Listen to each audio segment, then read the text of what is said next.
కర్ణుణ్ణి ఎవరు దానం అడిగినా ఇస్తాడు, అలాగే ధర్మరాజు కూడా ఇస్తాడు. కానీ కర్ణుని మాత్రమే దానవీర సూరకర్ణ అని అంటారు. ఈ విషయాన్ని అర్జునుడు కృష్ణుణ్ణి అడుగుతాడు. అప్పుడు కృష్ణుడు కొన్ని రోజుల పాటు ఒక పెద్ద తుపానును సృష్టిస్తాడు. కొంతమంది బ్రాహ్మణులను ధర్మరాజు మరియు కర్ణుని దగ్గరికి పంపిస్తాడు. ముందుగా బ్రాహ్మణులు ధర్మరాజు దగ్గరికి వెళ్ళి, ఓ రాజా, మేము ఒక హోమం చేయడానికి వచ్చాం, మాకు 100 కేజీల చందనపు చెక్క కావాలని అడుగుతాడు.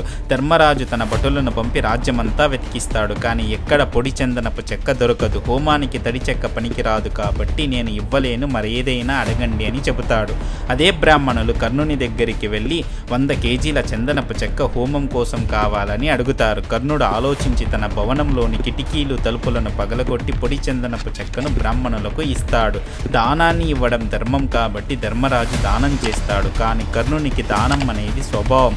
అందుకే కర్ణుని మాత్రమే దానవీర సూరకర్ణ అని అంటారు. ఇదే విషయాన్ని కృష్ణుడు అర్జునునికి చెబుతాడు.